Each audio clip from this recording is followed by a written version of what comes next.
Hello and welcome to You've Seen It Before, movie reviews of Connections in Mind, and welcome back to my reaction series to each and every episode of Season 1 of Star Trek Picard.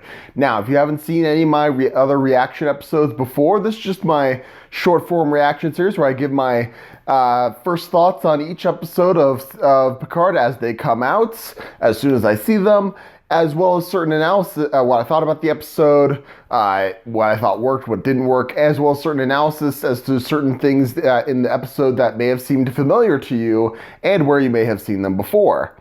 Now, full disclosure, this will get us out of the way. This will be a full spoiler review of the episode. So if you have not watched Picard Season 1, Episode 5 yet, I would recommend stopping the video at this point and coming back when you have watched it.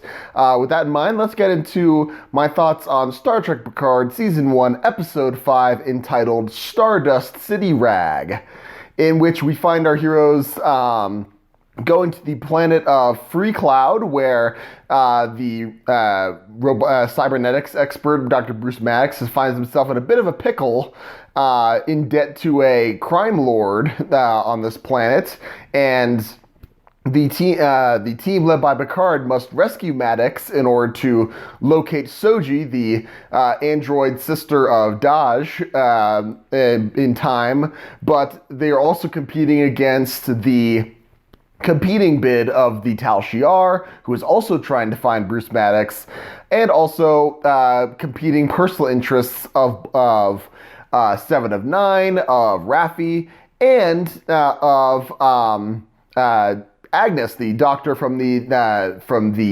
Daystrom Institute, who all seem to have their own agendas here. Now, we get some backstory into what Seven of Nine's been doing during this time, her growth post Voyager. At this point, we'll see why Raffi has been so motivated to get to Freecloud this whole time, and we see a dramatic reveal of Agnes's and what was going on there after what may be aftermath of what was revealed to her by the Commodore of Starfleet Intelligence back in episode 2, I believe. We see all these things happen. They finally do get Bruce Maddox, but unfortunately things don't necessarily turn out for the better in that regard. So it is revealed, of course, that the end of this episode is revealed that Picard gets the information that Soji is on the abandoned Borg cube, and Seven gets her revenge on this crime lord because it turns out that she is a supplier of Borg implants, and she essentially carved up YSIB, the other Borg rescue also featured in Star Trek Voyager, growing up and a science officer at this point.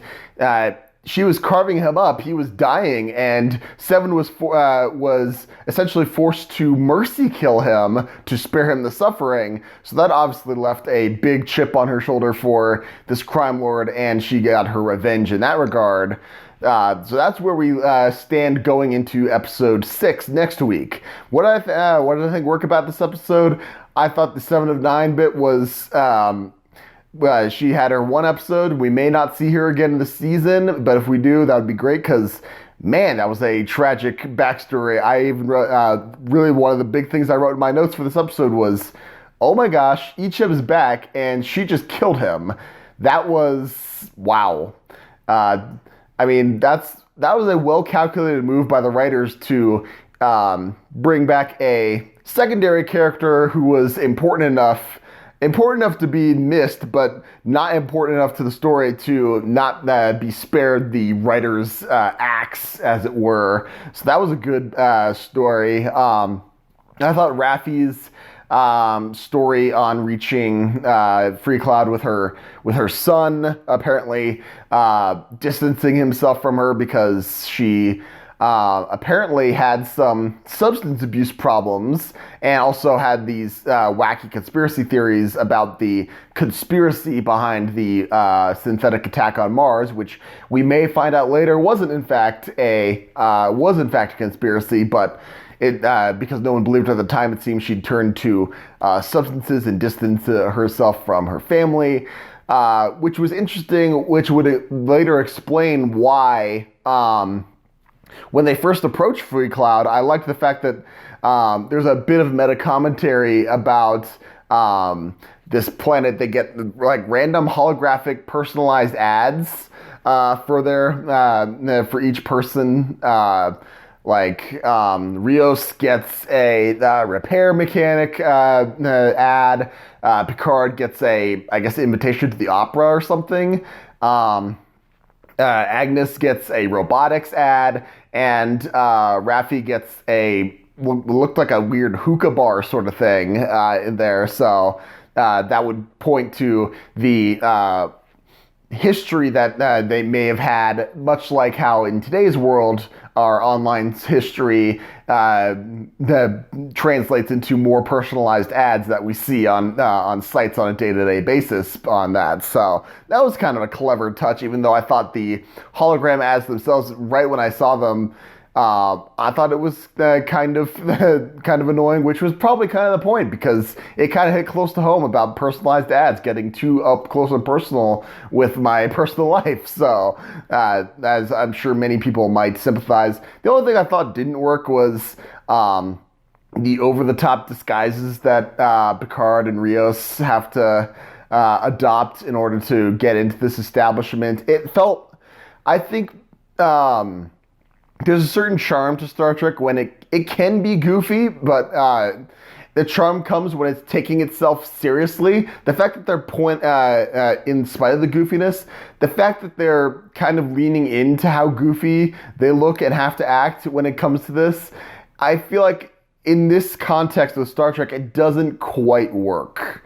I think that they kind of lampshaded a little too much, and in my opinion, I didn't particularly enjoy that aspect of this episode. Also, the reveal that Agnes kills Maddox because, in her words, she wished he didn't know what she knew. That is apparently that was played up really big as a dramatic reveal of her true intentions on this voyage. But honestly, I kind of thought that. She was obviously I figured she was gonna be a plant on the mission ever since she killed the Romulan going in.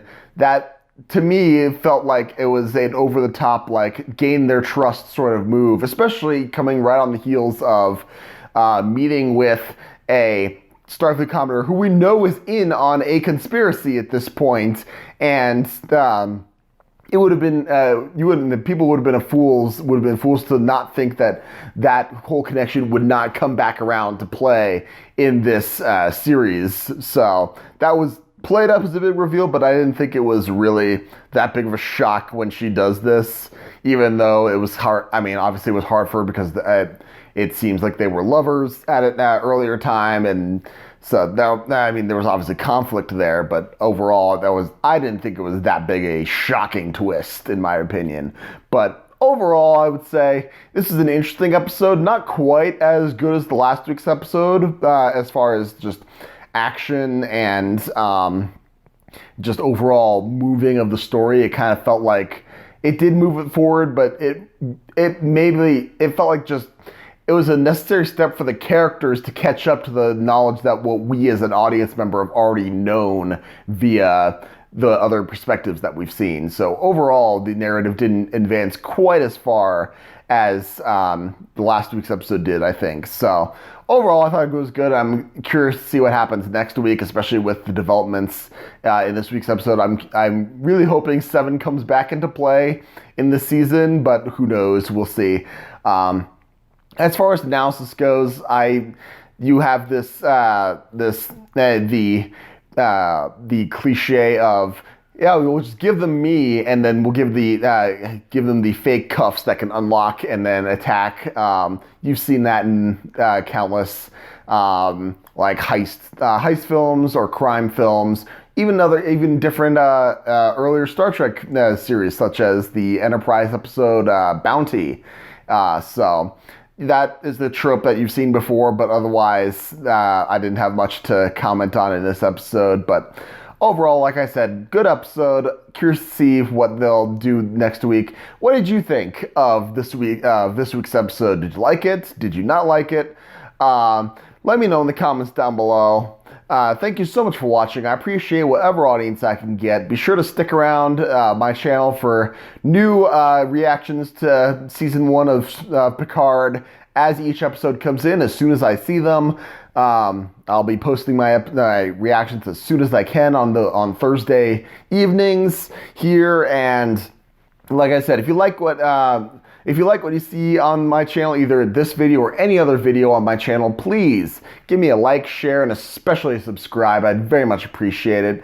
Again, thank you so much for watching. You guys are the best. But just remember, there is nothing new under the sun. And yes, you have seen it before.